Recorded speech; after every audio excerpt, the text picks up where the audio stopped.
Okay, we're going to move on. I think now it's time to start talking about 3D technology, 3D scanning and applications. And I was just told that our next guest is here, so if you would give a warm round of applause for Mr. Marc Pollefeys. Hey, good to see you. Thank you. There you go. Where? Okay. Wait, no. I need the, yeah. Thank you.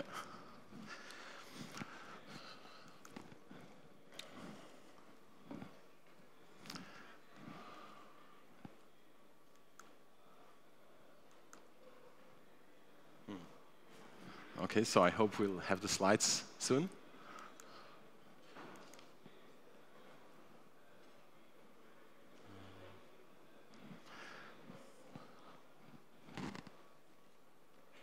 Those are not my slides.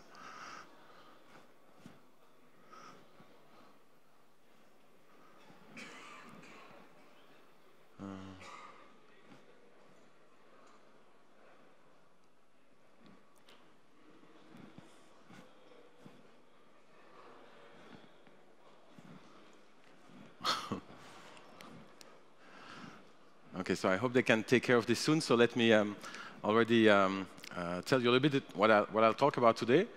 So essentially there we go.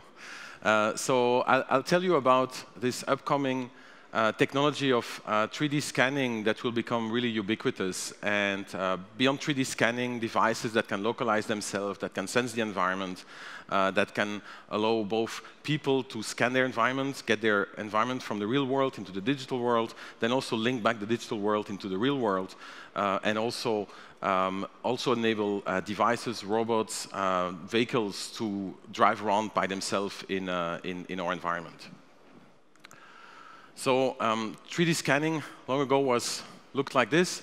High-end sensing devices that cost a lot, that are deployed in industrial settings or in high-end projects, but typically not ready for consumer use. So let me actually give you a very brief primer in the technology. There's actually really only two types of technology for scanning the world. So one is called time-of-flight. It essentially, from a laser, you send out a pulse of light, it hits the surface, it comes back, and you measure how much time it takes to come back. Now, of course, this is very short because it's speed of light, but essentially, this way you can measure distance. These are the types of devices that use this. So there were single-point measures at a time, but now also there's cameras that can do this, not a single point, but actually a full image where every point measures depth. Another principle is to just use images to measure 3D in a scene. So of course you all know how you take an image. You have a scene.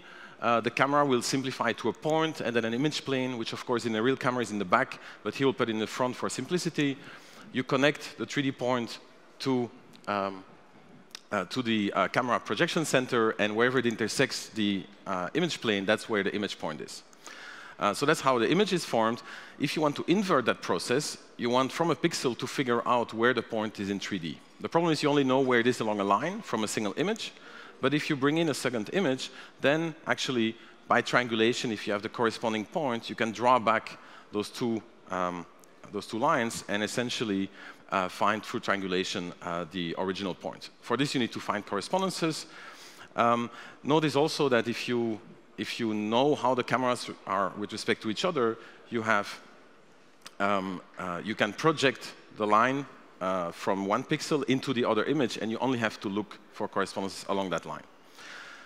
So while you can use two images, you can actually also use an image and a projector. And this is currently what technologies like the Microsoft Kinect, the first generation, as well as PrimeSense and other of these cameras are using as a principle. They have a projection on one side, and then that pattern gets observed in another imager, and this way the depth is measured. And so this can be measured at frame rate, at video frame rate, if needed.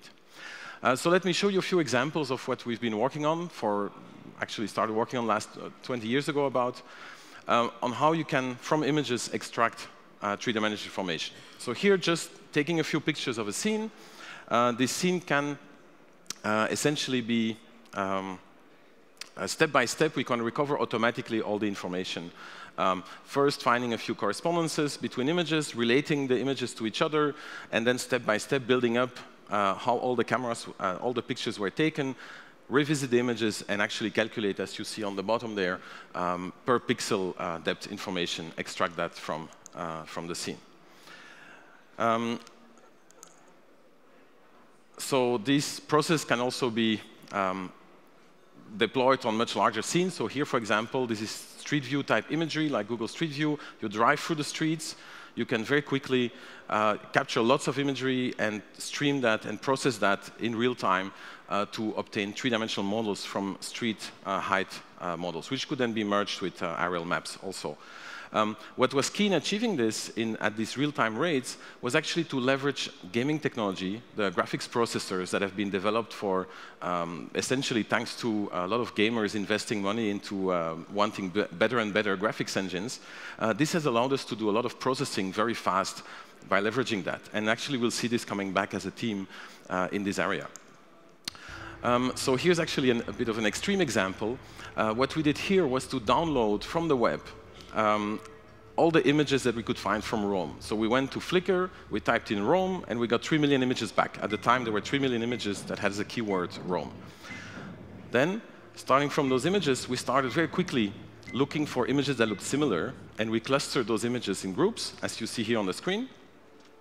Then, in a second stage, we would go through these images and try to verify which ones actually were really imaging the same part of Rome. And so we get verified clusters of images that look very similar. Next step, we try to combine now multiple clusters into a model that comes from the same part of Rome, the same landmark in Rome. So for example, what you see here is now different images that were all taken from the Colosseum. They can all be aligned together. All of this processing is automatic. The red dots or the red little triangles, they correspond to the poses that we have calculated for those cameras, and then the other points represent some points on the Colosseum here. Now, all of this is done automatically. The 3 million images, so you see the timer there, were processed on one machine in 24 hours. It was one PC, but this was thanks to leveraging the power of the graphics processors that allowed us to do many, many calculations in parallel. We actually had 4 graphics processors in this one machine, so it was a heavy gamer engine, but this was actually possible. And here you see then the model, the coarse model, because we essentially, out of 3 million images, we could roughly align 300,000 images and made 10,000 landmarks were constructed in Rome here. A few examples here. So beyond these type of models, more and more it's also possible to not only extract geometric information from images, but also to essentially combine that geometric information with also semantic information by using recognition algorithms that can figure out that part of the scene is a building, another part is vegetation, another part is ground, and by making a difference, we actually get much more useful results, as you can see here, so you can actually answer questions. For example, what is the volume of this building? With the result on the left here, you cannot answer that question. With the result on the right, where we link it with recognition, we can actually start answering those questions automatically. Also, you can see the result on the right is just a better result, and this is because the reconstruction algorithm can adjust itself to what it's seeing. So when it sees a building, it has different priors, different assumptions about what it's reconstructing than when it's reconstructing the ground or when it's reconstructing vegetation. And so the result is also, it's more meaningful, but it's also better. So let me show you here an application of this type of technology.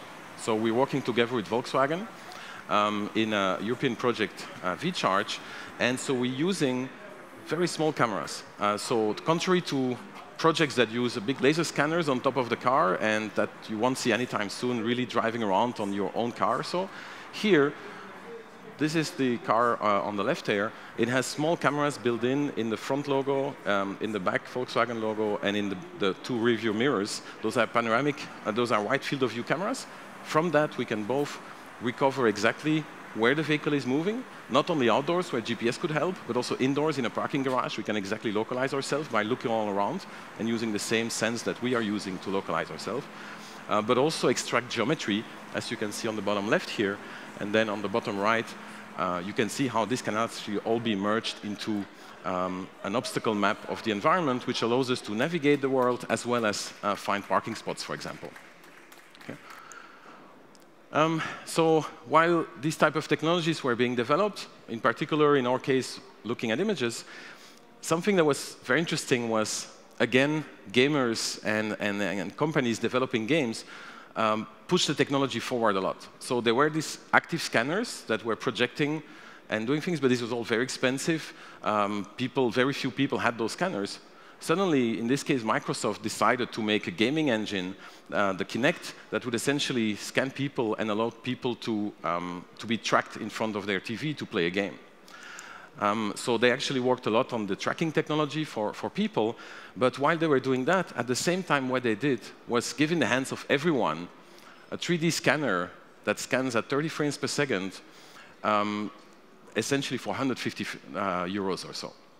Okay, so this was very disruptive. Suddenly you got lots of people starting to play with this, so it was hacked actually very quickly, so people started playing with this and using this raw technology to do all types of things. Here you see a 3D video, but actually also people then started to do more serious things with this. Here you see actually some work by Microsoft itself, where they essentially take the Kinect and use it as a scanner, not as a static scanner, but they take the scanner and move it around and start scanning the environment and getting, while every single measurement is very noisy, if you actually move it around and you accumulate all the measurements, you can get quite nice reconstructions of the environment. So as you can see here, as long as the person stands still, you get also a good model. So you can see here the type of results you can get from this. So remember, this is from a $150 scanner. This was unseen before, and this created a whole range of new things. Here's just one application, some demo, where some colleagues had developed a system to scan people. The camera would just scan you and build an avatar like this. So they scanned me here in a few minutes at this conference, and then they can actually rig this, and you could have an avatar in a game that looks like you, and so you can yourself go play in a game, for example.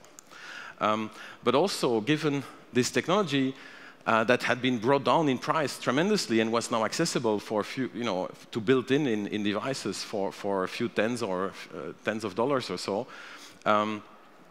Other companies started taking advantage of that and helped their business models. For example, here the printing companies, they realized that if they had a scanner like that, they could suddenly generate a lot more content for printing, and this would help their businesses. So here you see one example of that, where they essentially just took this scanner that Microsoft had pushed and had brought the price down to then build their own solutions with. Okay? Here's another example where they put a few of those together to get a wider coverage, and then they can scan for real estate. They can quickly scan a room in a few seconds. This is essentially replacing a much more expensive, maybe a $50,000 laser scanner, can now for many applications be replaced by a $5,000 scanner as the full package here and with the full solution, which is good enough for many of the applications. And of course, these are early results that they are still improving. People also looked at bringing this technology further down so that you can build it into laptops or in tablets, actually, so that it's really mobile. So here's one example. But let's here look at, and I'll play the video here from Intel to show you something. Then we clicked. Now we touch. All of our content resting at the surface. But the world is not flat.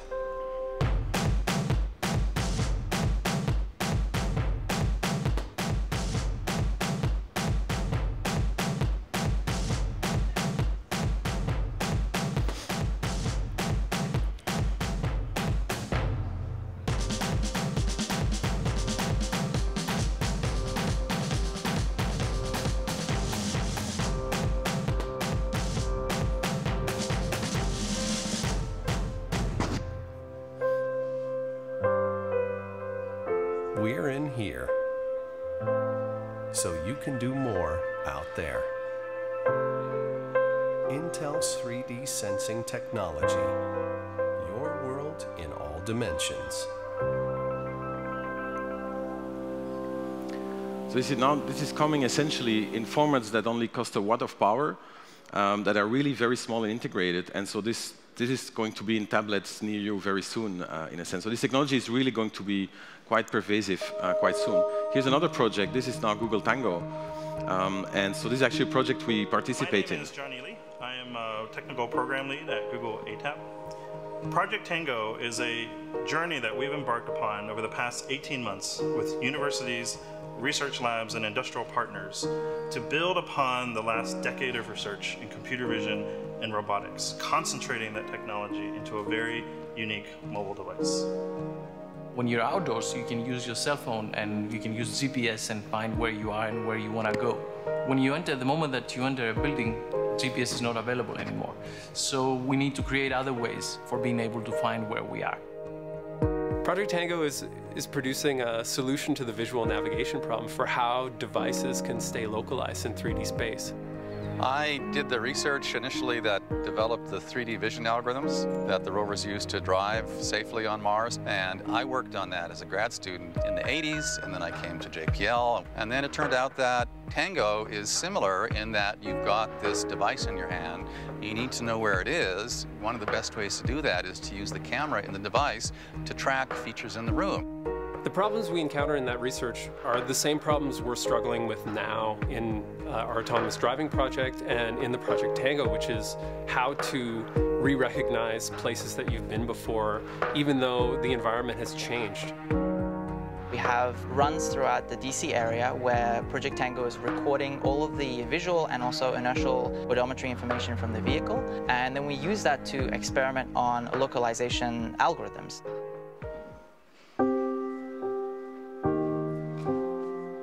So our team at ETH is working on search and rescue using small UAVs.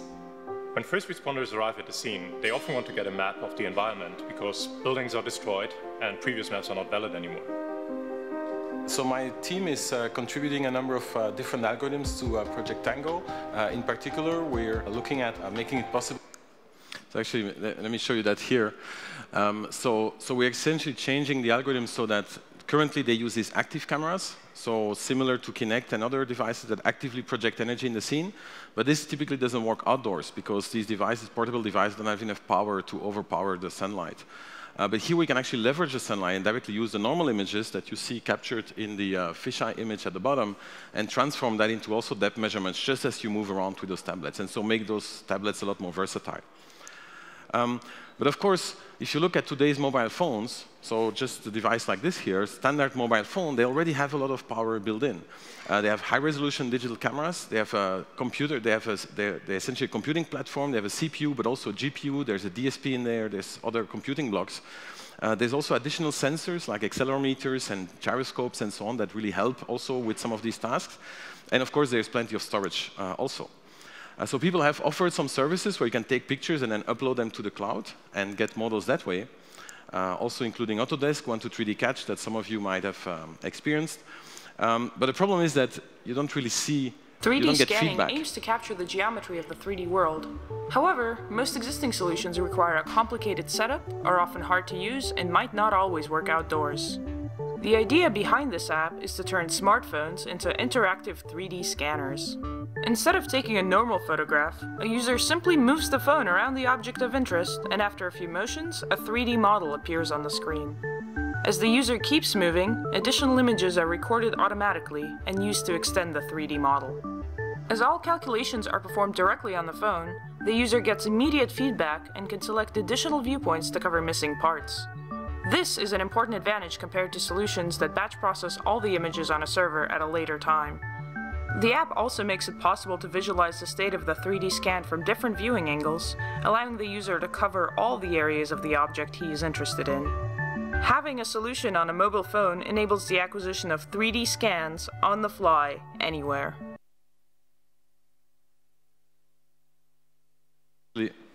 Okay, good. So there's actually here the most recent version of the app, which you can actually also later see at the Swiss Innovation Pavilion. So you see here, you just move around. This technology is essentially using an unmodified normal, so any normal phone has everything that's required to do this, so you don't need a 3D scanner built in the phone. This is a standard phone camera. The advantage of this technology is compared to active systems that always have a certain range in which they can work.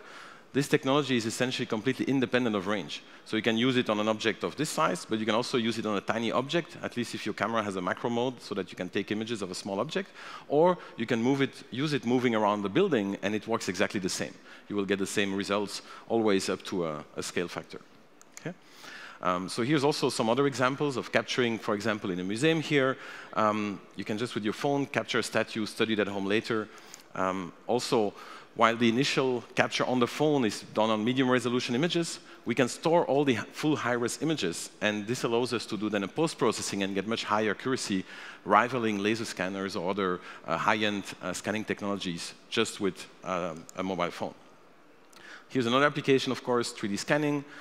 So here also we go all around an object, we get a closed representation of this object, and then this can later be printed. And again, I invite you to come see some of those results at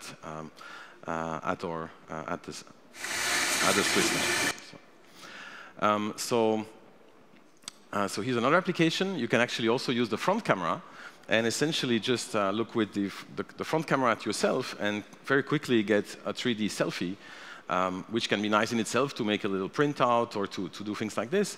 But also, so actually let me show you here the process in action. So you see it starts capturing some images. Within seconds, it will actually start showing you the model.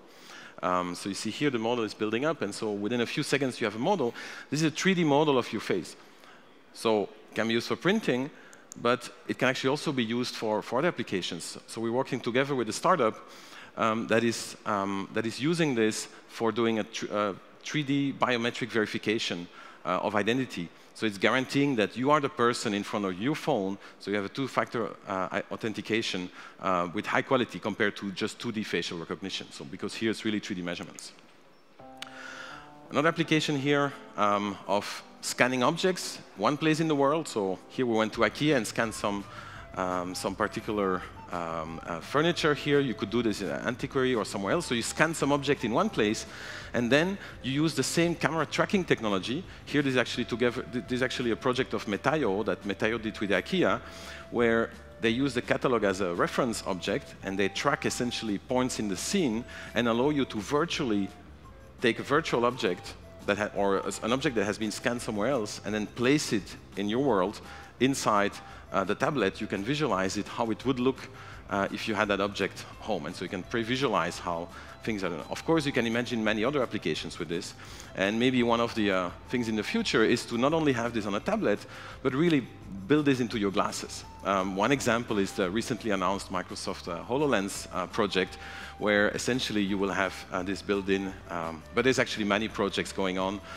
From Magic Leap, from also VR headsets and so on, from Oculus Rift and so on. So these technologies are going to shrink, they're going to be a lot faster, but a lot more realistic, and they will combine the real and the virtual world, allow to seamlessly link these technologies. Of course, all these scanning technologies and measuring from the world also allow other things. They also not only allow us to interact with the world, but also can allow you to have other, here for example, small drones to fly autonomously, and this was actually the first fully autonomous drone with all calculations on board that was using only vision to explore its environment and essentially fly fully autonomously. So this is a result from a few years ago. Then beyond that, we mostly looked at static scenes. You can also think beyond that to create not only navigate through a static environment, but maybe capture data, not from one viewpoint, but from many viewpoints of dynamic scenes. As you see here, a video collection. If you go to an event, at a concert, lots of people are filming from their viewpoint. Afterwards, wouldn't it be nice if you could somehow bring all of this content together in an interactive, immersive representation that you can navigate and choose your viewpoint interactively. So this is what we've done, or at least have somewhat done. So you see here, so one video stream, then we essentially fly to another video stream, and now we're back in one of the original filmed positions. But then we can again fly to another position. And so this is essentially the user that interactively decides how to fly from one place to the other. So here again, another example here, we only have 3 video streams. You can actually try this out for yourself. So if you go to this link here, you can actually download the visualization app, and you can navigate freely amongst those different viewpoints.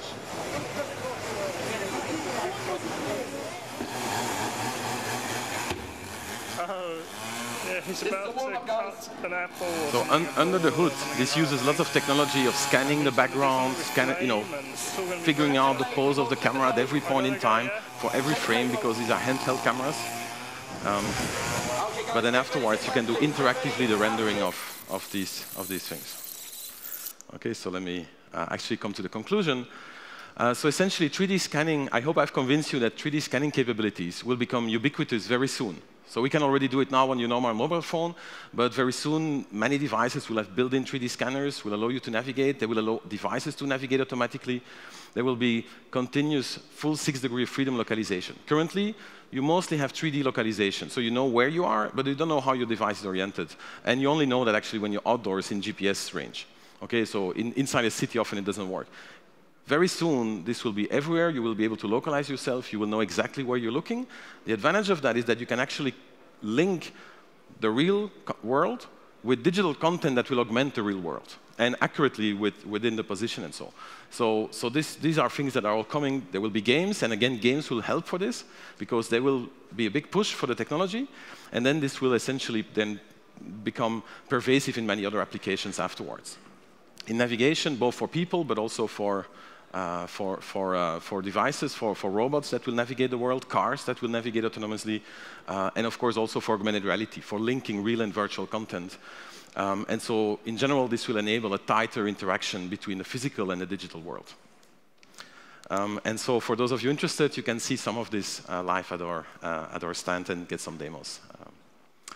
So thank you. We've got time maybe for a question or so. Any questions about 3D scanning? I know there were some people asking behind where I was sitting. Where can they? Is there an app on your phone where you can do the 3D scanning for your face to do a selfie? So not right yet now, but we're working very hard on making that. When are we going to be able to get that? In a few months. In a few months? Hopefully. In a few months. Okay, very good. Any other questions? Any? Oh, right here. Go ahead. So about how to integrate the environment scanned to a virtual reality environment. Is it already something mature from your research point of view? Since what we scan is just a 3D object, is there an easy way to integrate such kind of object into a virtual reality environment, like the Oculus environment? Yes, of course. So this is essentially a 3D representation, visual 3D representation. So of course you can integrate that in Oculus Rift experience or so, and allow you not only to just look around, but also to look around and inspect the object. And so the objects we scan, they become a digital representation. And so of course you can interact with this. Not only just look around at it, but you can actually take it and move it around, for example. All these kind of things become possible with a full 3D model. Great. Any other questions? Right there. This has to be our last one. Let's let this gentleman right here.